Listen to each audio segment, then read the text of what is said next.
Corona महामारी को लेकर के आमजन के अंदर एक डर सा है कहीं ना कहीं। जो पहली लहर में उन्होंने सब कुछ देखा, फिर दूसरी लहर आई और कई सारी चीज़ें इस दौरान बदली भी हैं। कई सारे सवाल जो आम जनता के मन में है, आज वो सारे सवाल हम यहाँ पर पारस जी के हॉस्पिटल में अभी हम बैठे हैं और यहाँ पर हमारे साथ हैं डॉक्टर अमित खंडेलवाल जी। नमस्ते सर। नमस्ते सर से हम आज ये जानेंगे कि किस तरह कोरोना महामारी को लेकर कई सारे जो आपके सवाल हैं, वो सारे सवाल आज मैं सर से पूछने वाली हूँ और हो सकता है कि इसमें कई आपकी जो शंकाएं हैं वो कई शंकाओं का समाधान हमें मिल जाए। सर, सबसे पहला मेरा ये सवाल है कि कोरोना महामारी आई, इसमें पहली वेव और जो आई उसमें कहीं ना कहीं जनता एक क्रॉनिक कह सकते हैं, उस समय इतना था, उसको हमने किसी तरह धीरे धीरे करके और उससे निकले और सडनली एक सेकंड वेव का अचानक से अटैक। तो ये मतलब कैसे आपकी नज़र में किस तरह से ये एक फर्स्ट वेव से सेकंड वेव? नमस्कार and first of all I would say thanks to CBC news channel for providing me the opportunity to interact with all of you. आप सब से हम बात कर पा रहे हैं। मैं डॉक्टर अमित खंडेलवाल कार्डियोलॉजिस्ट हूँ, director HOD department of cardiology के पद पर पारस JK हॉस्पिटल में। Now as you asked how is this wave different, means second wave पहली वेव के कंपैरिजन में डिफरेंट कैसी है और कैसे रही है। Now the best part is thanks to lockdown, thanks to all the things that we have followed, चाहे वो सामाजिक दूरी हो, मास्किंग हो, सैनिटाइजेशन हो, फ्रीक्वेंट हैंड वॉशिंग हो, इसकी वजह से और लॉकडाउन की वजह से ऑफ कोर्स हमारे केसेस जो पहले इतने ज़्यादा बढ़े हुए थे वो धीरे धीरे कम हो रहे हैं। So this wave, second wave, how it is different from the first wave. Experience क्या कहता है? पहली वेव में हमने देखा था लास्ट ईयर, डेफिनेटली एक बात समझनी होगी कि कोविड इन्फेक्शन जो है वो फेफड़ों का इन्फेक्शन है। तो फेफड़े तो इन्वॉल्व लास्ट ईयर भी हुए थे, इस बार भी हुए, बट फेफड़ों में भी इन्फेक्शन की तीव्रता, सीवियरिटी वो ज़्यादा रही। For example, majority of patients they were having CT score of 6 to 8, means every patient is coming up with some or other score. कई बार पेशेंट्स को जब हम ICU में एडमिट करते थे तो उनका स्कोर होता था 15, 20, 24, जो कि लास्ट वेव में इतना नहीं देखा गया था। ज़्यादा इन्फेक्शन अगर फेफड़ों का हो रहा है, इसका मतलब ये नहीं कि इससे फेफड़े अफेक्ट हो रहे हैं, यानी कि पूरा का पूरा बर्डन जो है, वायरल लोड जो है बॉडी में वो बहुत ज़्यादा है। तो व्हाट हैपेंस इज, जब इन्फेक्शन होता है बॉडी में, ब्लड में, तो कुछ ऐसे तत्व पैदा होते हैं जिसको हम बोलते हैं साइटोकाइन स्टॉर्म। ना साइटोकाइन स्टॉर्म में क्या है, कुछ ऐसे तत्व बॉडी में पैदा होते हैं, ऐसे समीकरण बनते हैं कि खून के थक्के बहुत ज़्यादा बनने लगते हैं। ना क्लॉट्स अगर बनेंगे तो क्लॉट्स ये नहीं देखते हैं कि वो हार्ट की नाड़ियों में, धमनियों में है, ब्रेन में है, हाथ में है या पाँव में है, कहीं भी डेवलप हो सकते हैं। अगर हार्ट की नाड़ियों में हुए तो उससे माइनर या मेजर हार्ट अटैक डेवलप हो सकता है। ब्रेन की नाड़ियों में हुए तो उससे लकवा या ब्रेन स्ट्रोक जिसको बोलते हैं वो डेवलप हो सकता है। हाथ और पाँव में हुए तो खून के थक्के वहाँ डेवलप होकर के डीप वेन थ्रोम्बोसिस या आर्टेरियल थ्रोम्बोसिस कर सकते हैं। सो ये कॉम्प्लिकेशंस हमने पिछली बार की तुलना में इस बार काफ़ी ज़्यादा मात्राओं में देखे। ज़्यादा कॉम्प्लिकेशंस हुए तो ज़्यादा किडनी भी अफेक्ट हुई, ज़्यादा किडनी कॉम्प्लिकेशंस हुए। ज़्यादा कॉम्प्लिकेशंस होने से मृत्यु दर भी काफ़ी ज़्यादा थी पिछले बार के कंपैरिजन में। सो ये चीज़ें हमने डेफिनेटली देखी हैं। हार्ट अटैक के पेशेंट्स इस बार जो आए वो यंग पेशेंट्स, यानी कि 24 साल, 28, 29, 35, 40, तो ये कॉम्प्लिकेशंस हमने हार्ट अटैक के ज़्यादा देखे। एक अच्छी बात इसमें ये ज़रूर बोल सकते हैं कि हार्ट अटैक ज़्यादा तो हुए, किंतु हमें जब एंजियोग्राफी किया तो हमने देखा कि खून के थक्के ही ज़्यादा हैं, ब्लॉकेजेस बहुत ज़्यादा नहीं हैं। तो हम उनको दवाइयों के माध्यम से बिना एंजियोप्लास्टी किए, बिना स्टेंट लगाए कई पेशेंट्स को हम ठीक कर पाए। सो कहने का मतलब ये है कि बॉडी में ज़रूरी नहीं है कि हार्ट अटैक होने की संभावना थी तभी कोविड से हार्ट अटैक आया, बिना संभावना के भी देखा गया और शायद यही रीज़न रहा कि हम उनको दवाइयों के माध्यम से भी बिना एंजियोप्लास्टी और बिना स्टेंट के भी सही कर पाए। सो अगर हम आज की बात करें तो जो केसेस पहले थे वो धीरे धीरे कम हो रहे हैं, ये एक अच्छी बात है। लेकिन हमें ये समझना होगा, once the lockdown is over, सरकारी लॉकडाउन खत्म होगा, पर्सनल लॉकडाउन, फैमिली लॉकडाउन वो रहना चाहिए, वो पर्सनल लेवल पे रहना चाहिए। हमें समझना होगा कि किसी भी महामारी, किसी भी पेंडेमिक की उम्र बहुत लंबी नहीं होती है। हम देखें अगर स्पेनिश फ्लू की भी बात करें 1918 1920 में, तो 2-2.5 साल तक रहा और स्वतः ही वो धीरे धीरे चला गया। तो हमें ये समझना होगा कि जितना हम ध्यान रखेंगे उतना हम उस पर अंकुश पा सकेंगे। आपके अनुसार किन किन लोगों के लिए ज़्यादा खतरनाक साबित हो सकता है ये, मतलब किन किन लोगों को किस किस, जैसे कोई पेशेंट्स हैं, किन किन बीमारियों के पेशेंट्स या उनको ज़्यादा रिस्क? देखिए, एक बहुत सिंपल सा फंडा है, हमारी इम्यूनिटी जब तक अच्छी रहती है तब तक कोई इन्फेक्शन बहुत ज़्यादा हमें इन्फेक्ट नहीं करता है। फॉर एग्जाम्पल, समझने के तौर पे आप टीबी का इन्फेक्शन लीजिए। हम 4-5 लोग यहाँ पर हैं, सभी में वो इन्फेक्शन अपने बॉडी में वो तत्व रहता है, बट जैसे ही इम्यूनिटी अपनी डाउन होती है वो इन्फेक्शन फ्लेयर अप करता है and takes the top seat, और फिर वो इन्फेक्शन होने लगता है। तो कहने का मतलब ये है, ये कुछ समय तक रहेगा अगर हमारी इम्यूनिटी स्ट्रांग रहेगी। इतनी सारी बातें हुई regarding allopathy, Ayurveda, other pathies. मेरा पर्सनली मानना ऐसा है कि there should not be any quarrel. झगड़ा वो कौन सी पैथी का हम अनुसरण कर रहे हैं वो है ही नहीं। किसी भी सेंस में आयुर्वेद और योग 2 अलग पद्धतियाँ हैं। योग आपकी एक्सरसाइज कैपेबिलिटीज़, आप उसको कंटिन्यू रखें। आप जितना अपनी इम्यूनिटी को स्ट्रांग रखेंगे उतना चांसेस ऑफ इन्फेक्शन कम हो जाएगा। कौन से लोग हैं जिनको इन्फेक्शन होने के खतरा ज़्यादा है? Definitely heart patients, cancer patients, brain के डायबिटिक पेशेंट्स में थोड़ा सा इम्यूनिटी हल्की सी लो हो जाती है, उसमें ये इन्फेक्शन होने के चांसेस बढ़ जाते हैं। तो हमें इन पेशेंट्स में स्पेशली हमको ध्यान रखने का है। कोरोना महामारी में जो हृदय से संबंधित बीमारियों वाले जो पेशेंट्स हैं उनको कैसे इफेक्ट करता है, क्या प्रभाव पड़ता है इसका? देखो, कोरोना हार्ट को कैसे इन्वॉल्व करेगा, 3-4 मैकेनिज़म्स हैं इसमें। एक मैकेनिज़्म जो हमने समझा कि हार्ट की नाड़ियाँ या धमनियाँ और आर्टरीज़ में खून का थक्का बन जाए तो उससे माइनर या मेजर हार्ट अटैक हो सकता है। तो ये तो सबसे कॉमन कॉम्प्लिकेशन देखते हैं। दूसरा, Covid infection, corona virus directly हमारे इलेक्ट्रिकल सिस्टम को अफेक्ट करेगा। इलेक्ट्रिकल सिस्टम मतलब हार्ट में जहाँ से पल्स की, नाड़ी की उत्पत्ति होती है, वहाँ पे अगर इन्फेक्शन हो जाए तो हृदय गति हाई हो सकती है जिसको हम टैकीकार्डिया बोलते हैं, हृदय गति कम भी हो सकती है जिसको हम ब्रेडिकार्डिया बोलते हैं। कई बार टैकीकार्डिया हार्ट रेट ज़्यादा होने से लाइफ थ्रेटनिंग होता है, जान को खतरा होता है, तो उसको दवाइयों के माध्यम से सही किया जा सकता है। और कई बार हम बोलते हैं पेशेंट अगर वॉक इन है ओपीडी में आया दिखाने के लिए, तो वो उसको हम रीएश्योर भी करते हैं कि कोई दवाई की ज़रूरत नहीं है, जस्ट रिलैक्स, ये इन्फेक्शन है, थोड़ा समय रहेगा, अपने आप धीरे धीरे ये सेटल हो जाएगा। तीसरा मैकेनिज्म होता है कि कोरोना इन्फेक्शन डायरेक्टली हार्ट की मसल को इन्वॉल्व करे। Now what is the meaning of that? Heart क्या है? हार्ट एक मोटर है, कॉन्स्टेंटली पंप कर रहा है। जब पंप कर रहा है तो ब्लड एओर्टा के माध्यम से पूरी बॉडी में जा रहा है, सप्लाई करके वापस आ रहा है, वापस हार्ट में आ रहा है, तो ये साइकिल चलती रहती है। अगर ये पंप वीक हो जाएगा, बिकॉज कोरोना ने डायरेक्टली उस पंप को अफेक्ट किया है, वीक हो जाएगा, तो इसको हम बोलते हैं कार्डियोमायोपैथी। कार्डियोमायोपैथी मतलब इजेक्शन फ्रैक्शन यानी pumping function of the heart जो नॉर्मल 60% होता है उससे कम हो जाएगा। हार्ट वीक हो गया तो उससे ब्लड आगे ना जाकर पीछे आएगा। पीछे क्या है?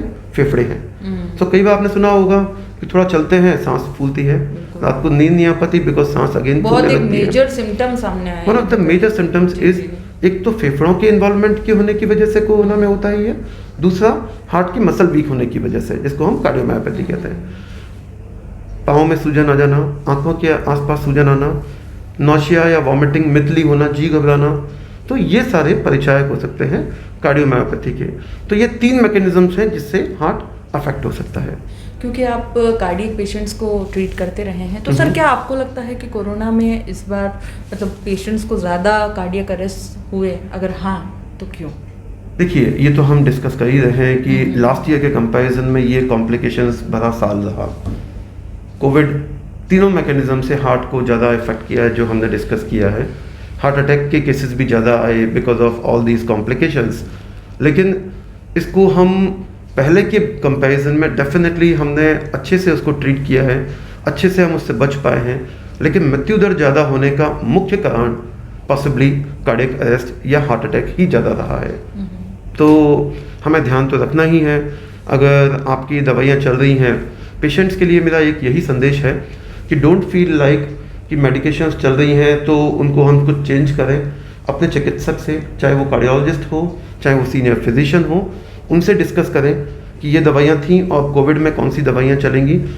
Possibly 90% of the medications would be the same, except खून पतला करने वाली कुछ 1-2 दवाइयाँ और एडअप हो जाती हैं। यही अगला सवाल भी था मेरा कि किस तरह का मेडिकेशन उनको मुहैया करवाया जाता है अगर इस तरह की प्रॉब्लम सामने आती है तो? देखिए, इसमें कुछ तो महत्वपूर्ण है, जैसे खून पतला करने की दवाइयाँ होती हैं, जैसे एस्पिरिन या फिर नोएक्स जिसको बोलते हैं, न्यूअर एंटीकोगुलेंट्स, चाहे वो वारफेरिन हो, चाहे वो रिवारोक्साबन, अपेक्साबन हो, डिफरेंट टाइप की दवाइयाँ होती हैं, वो दी जाती हैं अगर बैकग्राउंड में डिजीज़ पेशेंट को कोई कार्डियक अरेस्ट पहले रहा हुआ है, हार्ट की बीमारियाँ रही हुई हैं, ब्रेन की बीमारी रही हुई है, तो हाई रिस्क पेशेंट्स में ये दवाइयाँ दी जाती हैं।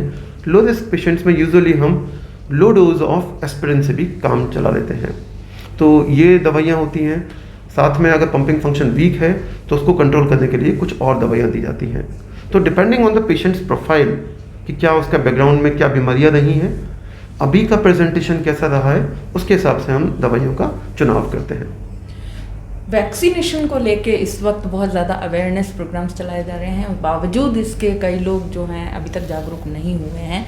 As a doctor, as a journalist अगर हम बात करें तो कोरोना और हार्ट पेशेंट्स, इनको आप कैसे इन्हें अवेयर करेंगे कि लगवानी चाहिए, नहीं लगवानी चाहिए, कितना सेफ है, क्या? देखिए, वैक्सीनेशन एक बहुत ही इम्पॉर्टेंट कंपोनेंट है इस कोविड-19 इन्फेक्शन का, ये हमें अच्छे से समझना होगा। कुछ इसको ऐसे समझते हैं कि क्या कॉमन क्वेश्चंस होते हैं जो हम देखते हैं। बिल्कुल। पहला, सर हमें हार्ट डिजीज़ है, क्या हमें वैक्सीनेशन करवाना चाहिए? किसी भी प्रकार के पेशेंट को वैक्सीनेशन कॉन्ट्राइंडिकेटेड नहीं है। पहली बात, किसी भी फॉर्म में वो आपको नुकसान नहीं पहुंचाएगी। आपका ये भ्रांति ये मन में रहती है और हम सुनते भी हैं, कोरोना का वैक्सीन मतलब कोरोना का इन्फेक्शन। पहली बात, इन्फेक्शन इंड्यूस नहीं होता है वैक्सीनेशन से।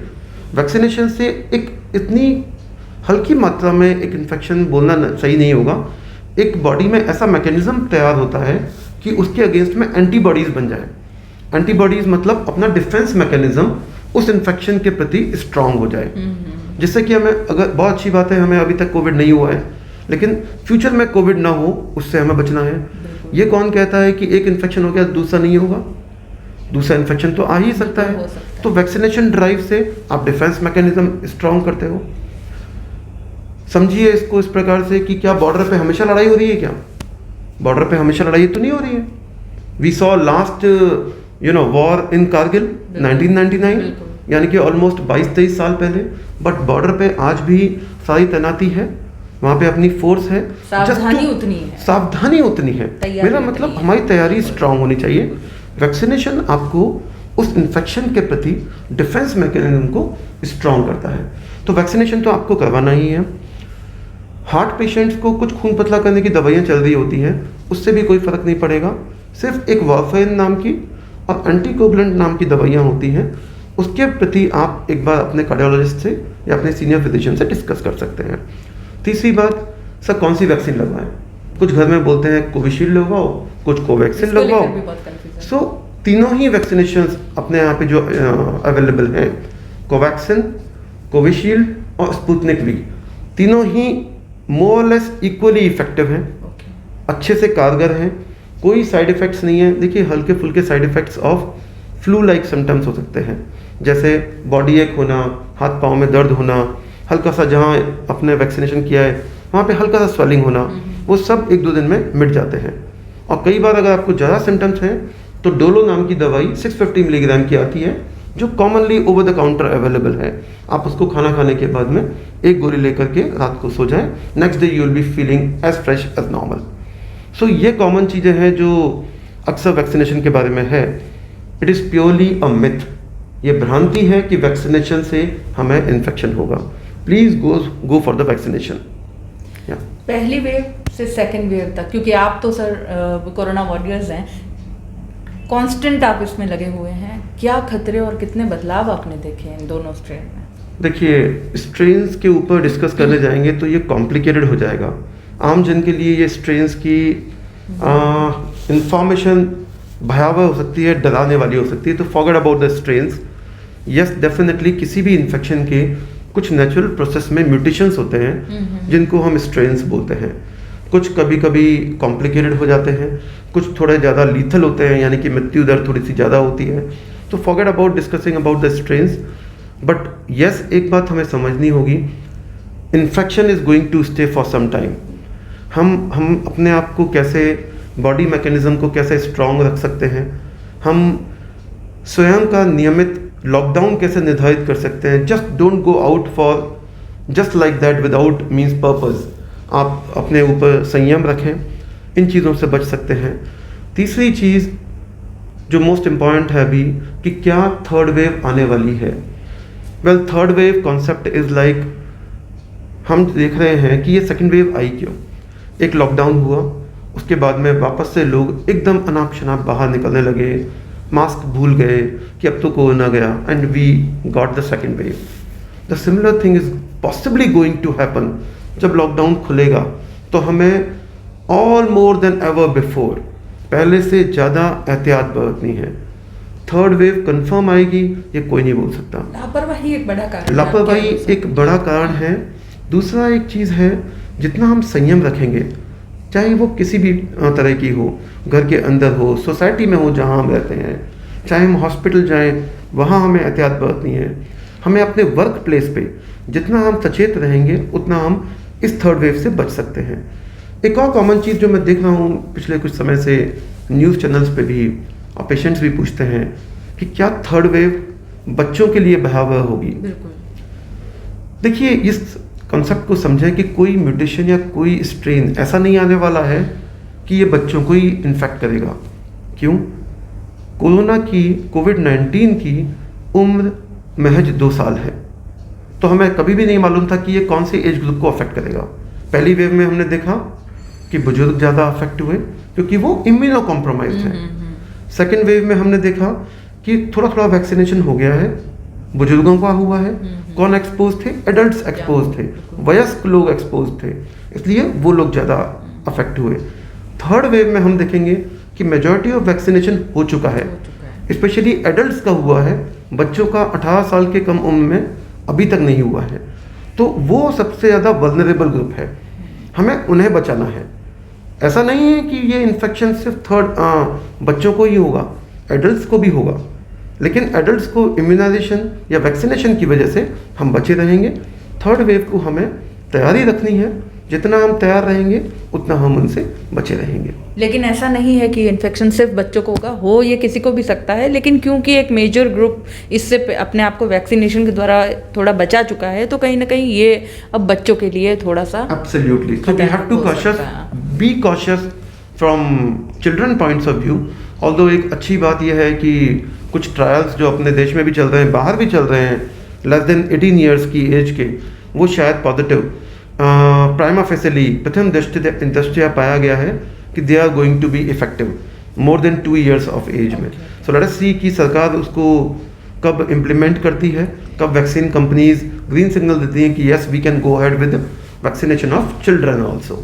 तो एक ये जो इसको लेकर के जो लोग डर है, वो डरने की बजाय अगर लापरवाही ना करें और थोड़ी सी सावधानी रखें, तो इस थर्ड वेव को आने से रोका जा सकता है। Definitely it is doable, it is possible. थोड़ा सा संयम रखें, that is the only request, मेरी आपसे दरख्वास्त है। तो ये थे डॉक्टर अमित खंडेलवाल हमारे साथ, और आज हमने जाना कि किस तरह के पेशेंट्स को इससे ज़्यादा रिस्क हो सकती है, और उसमें भी हमने कई सारे सवाल डॉक्टर साहब से आज जाने कि कार्डियक अरेस्ट इस वक्त ज़्यादा हमें, क्योंकि कई लोग ये कहते हैं कि इस वक्त सारी मौतें, लगभग ज़्यादातर मौतें ऐसे ही क्यों हो रही, तो उसके भी हमने सवाल जाने। थर्ड वेव के बारे में जो कई लोग नहीं कहूँगी, ज़्यादातर लोग इससे डरे हुए हैं कि कहीं ना कहीं बच्चों पर ये खतरा बहुत भारी होने वाला है। तो इसके बारे में भी एक बहुत पॉजिटिव और बहुत एक अच्छी बात हमें ये जानने को मिली कि अगर हम लापरवाही ना करें, अगर हम थोड़ा सा जागरूक और थोड़ा सा संयम से काम लेंगे, तो डेफिनेटली हम इस थर्ड वेव को आने से रोक भी पाएंगे, और शायद इससे हम बचकर निकल भी पाएंगे और कोरोना को बिल्कुल हराएंगे। बने रहिए सीबीसी न्यूज़ के साथ, ऐसी ही इन्फॉर्मेटिव कई सारी हम आपके लिए जानकारी लाते रहेंगे, और अलग अलग मुद्दों पर डॉक्टर्स से इन्फॉर्मेशन आप तक हम ले आएंगे। नमस्कार। सीबीसी न्यूज राजस्थान की यह खबर आपको कैसी लगी, नीचे कमेंट करके जरूर बताएं। अगर आप YouTube पर देख रहे हैं तो सीबीसी न्यूज का चैनल सब्सक्राइब करिए, पास में दिख रहे बेल आइकन को भी दबाइए, ताकि जब भी हम आपके लिए कोई खबर, कोई जानकारी लेकर आए तो सबसे पहले आपके पास नोटिफिकेशन पहुंचे। अगर आप Facebook पर देख रहे हैं तो सीबीसी न्यूज का पेज लाइक करिए। अगर आप Instagram पर देख रहे हैं तो आप हमें फॉलो कर सकते हैं।